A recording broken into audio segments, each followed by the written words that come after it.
People have always paid with something. At the very beginning, they exchanged goods among each other. Then they paid with shells. And eventually, they invented coins. These were rather unwieldy, however, if you wanted to pay for something expensive. Besides, you needed gold and silver for that. So, paper money was invented, and a little later, we ended up with credit cards and online payment systems on the internet. Those who benefited the most from payments were always the banks. At some point, some bright minds wondered, what if there was no need for banks anymore, and information and assets could be transferred from one party to another, faster, more cheaply, and without confidence in a middleman? Blockchain technology was born. What banks used to do, namely managing the money, is now done by the blockchain. This is a decentralized, ever-growing database that connects a list of blocks which contain records, like a register in which all transactions are written down. It works like a chain, with new elements constantly being added to its bottom end. Hence the name blockchain. Data contracts or transactions are registered as a record in the blockchain, irrevocably and not challengeable by anyone afterwards. Anything that has happened in the past can be checked at any time and by anyone. Completely transparent. Therefore, we do not need banks anymore. A central or state control function will also become redundant.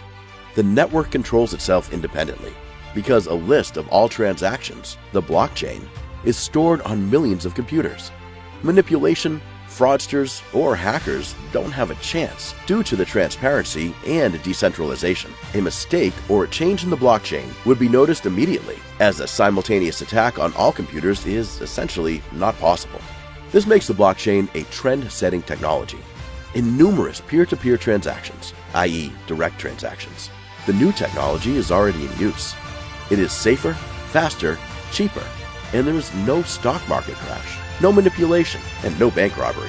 Instead of a third party or a bank, we trust in the rules of mathematics, not challengeable by anyone, and always the same everywhere, across the whole world. The best-known blockchain application is the cryptocurrency Bitcoin. In the past, the value of money was determined by gold due to the limited amount of gold in the world. Then some smart person invented paper money. This was convenient and inexpensive. When all of a country's money was spent, the government would simply print any desired number of new bills. This caused inflation. Despite huge amounts of money, there was no purchase power and people were suddenly poor again. Almost 10 years ago, an inventor who calls himself Satoshi Nakamoto came up with a genius idea. He invented the virtual currency Bitcoin, and he developed a method that eliminates the risk of the currency losing value, but instead even allows for an increase. After a first hype about Bitcoins, consolidation followed and a subsequent growth ever since. Like coal or gold, Bitcoins are produced. However, they are produced virtually.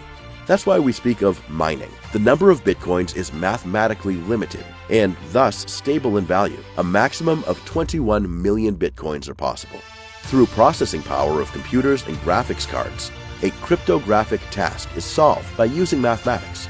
This generates new Bitcoins.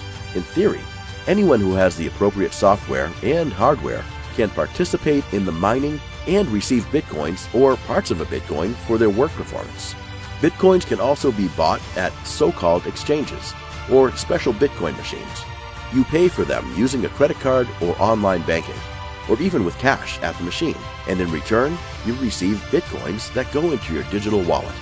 I thereby always have my assets with me, everywhere, on my mobile phone, tablet, or laptop. As a result, banks and governments are losing their position of currency guards.